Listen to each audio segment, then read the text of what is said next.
किसने खड़ा किया था? ये जो जाति जाति के नाम पे लड़ाने वाले लोग हैं ना, आज जो कह रहे हैं, तमाम प्रकार की बात कर रहे हैं, तमाम प्रकार की बड़ी बड़ी उद्घोषणा अपनी मनगढ़ई में करने का फिर से दुस्साहस कर रहे हैं।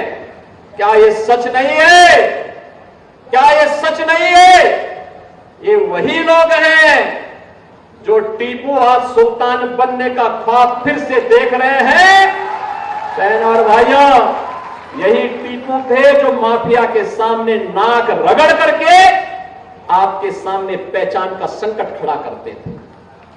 क्या ये सच नहीं है? इन माफियाओं को गले का हार बना करके प्रयागराज के अस्तित्व के सामने, प्रयागराज वासियों के सामने पहचान का संकट खड़ा करने का काम इन्होंने किया था। ये गुमराह करते हैं। क्या ये सच नहीं? इन्हीं माफियाओं ने राजू पाल की हत्या की थी। राजू पाल एक गरीब परिवार से थे। राजू पाल एक गरीब परिवार से थे, विधायक बने थे, लेकिन किस निर्ममता के साथ उनकी हत्या हो गई थी।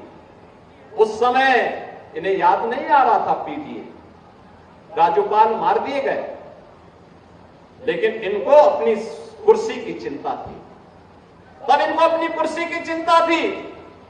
तब राजूपाल जैसे गरीब मारे जाते हैं, उमेश पाल जैसे मारे जाते हैं। हम लोगों ने तो कहा कि अपराध और अपराधियों को बख्शेंगे नहीं, जीरो टॉलरेंस की नीति के तहत सरकार कार्य करेगी। हम सुरक्षा सबको देंगे, सम्मान सबको देंगे, विकास सबका करेंगे।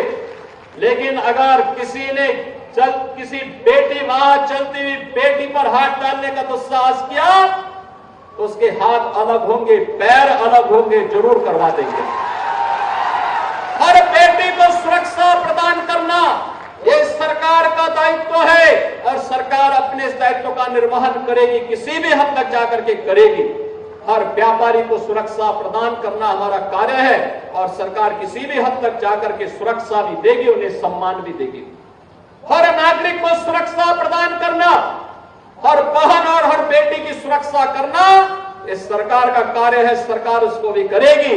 और तब भी मैंने कहा था, माफिया अगर सिर उठाने का दुस्साहस करेगा तो उसको मिट्टी में मिलाने का काम भी सरकार करेगी। और बहनों और भाइयों, आज मैं आपसे कहने के लिए आया हूं, ये जो बड़ी बड़ी घोषणाएं कर रहे हैं, ये वही लोग हैं जिन माफियाओं के सामने आज कभी नाक रगड़ा करते थे, उनके सामने, दंगाइयों के सामने नाक रगड़ा करते थे। अरे बुलडोजर चलाने के लिए हिम्मत चाहिए, हिम्मत। ये दंगाइयों के सामने और माफियाओं के सामने नाक रगड़ने वाले बुलडोजर क्या चलाएंगे? बुलडोजर को देख करके इनको वैसे ही हार्ट अटैक हो जाएगा। ये लोग नहीं झेल पाएंगे इन बातों को। लेकिन बहनों और भाइयों, मैं आया हूं आपके सामने, ये मंच आया है आपके सामने आपको आश्वस्त करने के लिए। कुंभ आपने 2013 में भी देखा होगा और कुंभ का आयोजन 2019 में भी देखा होगा।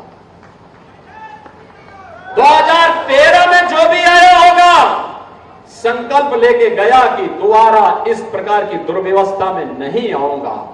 लेकिन आदरणीय प्रधानमंत्री मोदी जी के मार्गदर्शन और नेतृत्व में जब 2019 में प्रयागराज कुंभ हुआ, मंत्रिमंडल के मेरे सहयोगियों ने, यहां के माननीय जनप्रतिनिधियों ने, माननीय सांसद प्रोफेसर रीता बहुगुणा जोशी, श्रीमती केसरी देवी पटेल, महापौर, यहां पर उस समय की महापौर ने, और साथ साथ यहां के हमारे स्वास्थ्य मंत्री उस समय के श्री सिद्धार्थनाथ सिंह, श्री नंदगोपाल गुप्ता नंदी जी, इन सभी लोगों ने मिलकर के, यहां के मान्य विधायकों ने, सबने मिलकर के अथक परिश्रम किया और परिणाम क्या रहा? 2019 में कुंभ कैसे होता है प्रयागराज ने बता दिया। कुंभ स्वच्छता, सुरक्षा और सुव्यवस्था का एक मॉडल होता है। प्रयागराज का सम्मान दुनिया के अंदर बढ़ा था। और बहनों और भाइयों, उसी सम्मान को बहाल करने के लिए आज हम फिर आपके पास आए, आपसे कहने के लिए अच्छा काम करते हैं, व्यक्ति को भी सम्मान मिलता है और साथ साथ हमारे शहर को भी, हमारे जनपद को भी एक नई पहचान मिलती है। जब अच्छा काम करते हैं, आप दुनिया के अंदर कहीं जाएंगे, कहेंगे मैं प्रयागराज से हूं, फूलपुर से हूं, लोग सम्मान देंगे।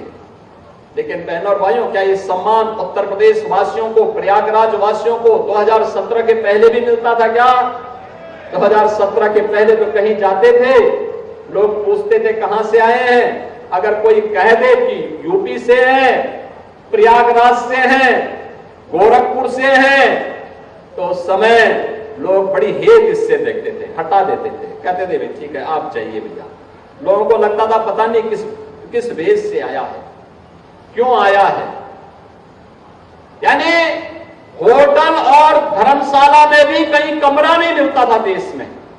ये पहचान का संकट इन्हीं लोगों ने खड़ा किया था, जो आज पीडीए के नाम पर आपको गुमराह करने के लिए आए हैं। ये प्राइवेट लिमिटेड कंपनी इनकी है। ये सत्ता में आए थे, चाचा भतीजा वसूली में व्यस्त हो गए थे, और प्रयागराज से ज्यादा कौन जानता है। यहां उनके पोस्टर लगते थे, कौन कौन लोगों को आयोगों के अध्यक्ष बना दिए थे, और आयोग के अध्यक्ष किस प्रकार के मस्त हो गए थे लूट करने में, इन नौजवानों के भविष्य के साथ खिलवाड़ करने में। हम लोगों ने तो कहा कि अगर नौजवान के भविष्य के साथ कोई खिलवाड़ करेगा, उसकी जगह जेल होगी, जेल।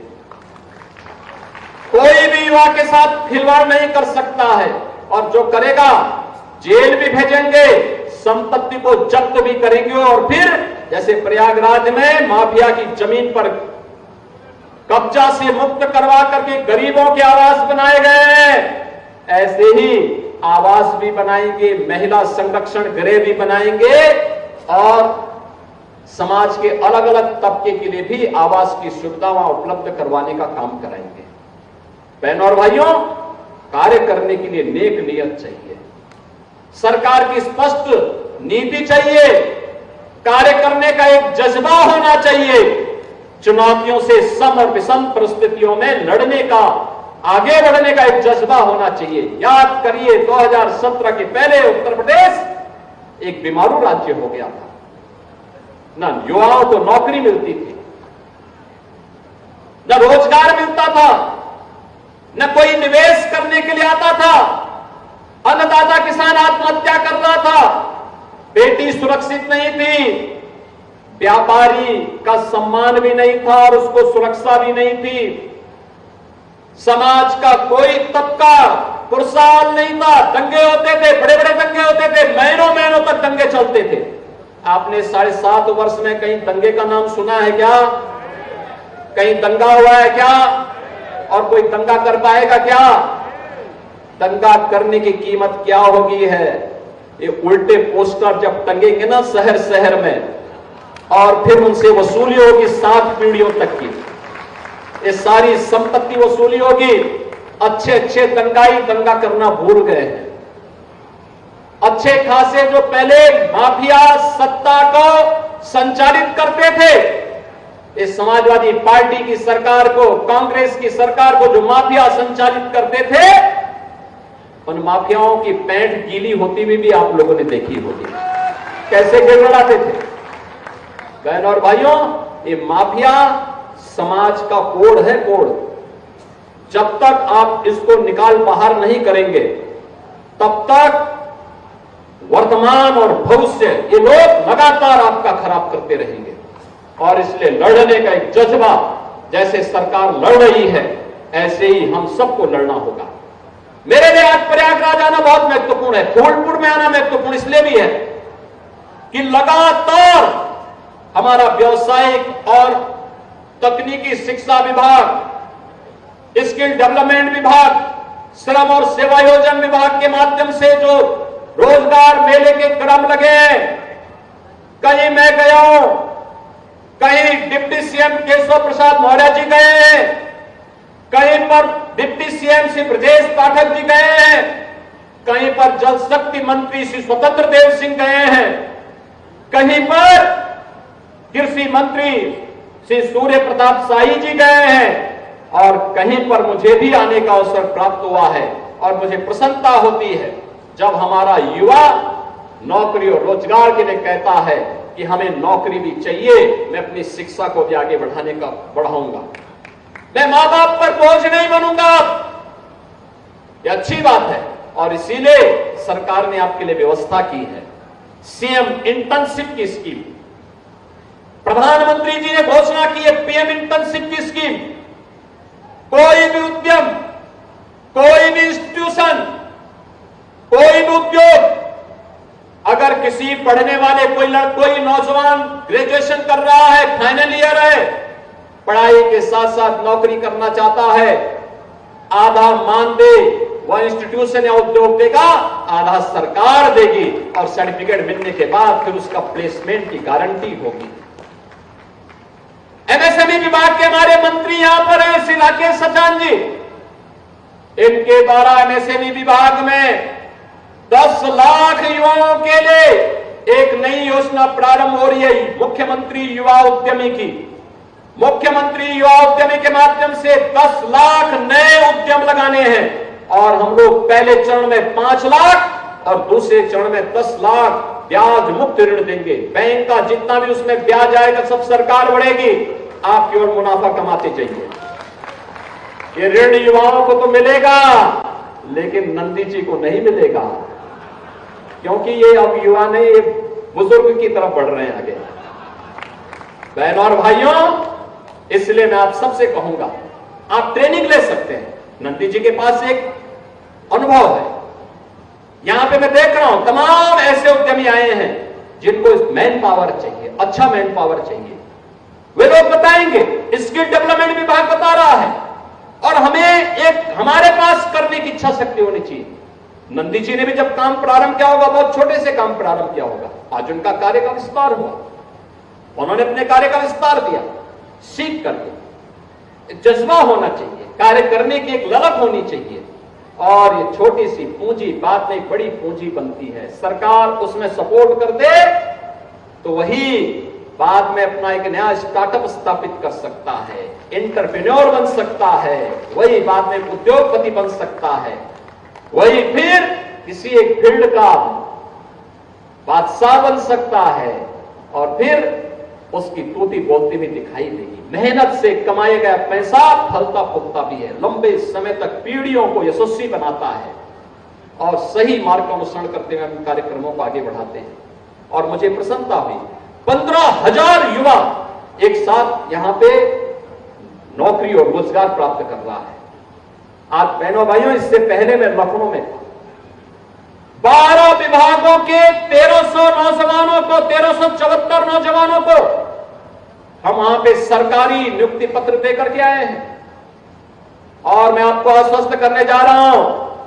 अभी आपने देखा होगा 23, 24, 25, 30 और 31 अगस्त को 60,200 से अधिक पुलिस भर्ती के लिए हम लोगों ने परीक्षा ली है। इसके परिणाम बहुत शीघ्र आने वाले हैं और परिणाम आएंगे। 60,200 से अधिक युवा, उत्तर प्रदेश का युवा केवल उत्तर प्रदेश पुलिस का पार्ट बनने जा रहा है। 60,200 ये बनेंगे और जैसे ये भर्ती पूरी होगी फिर से 40 से लेकर 45,000 नई भर्ती फिर से आ जाएगी।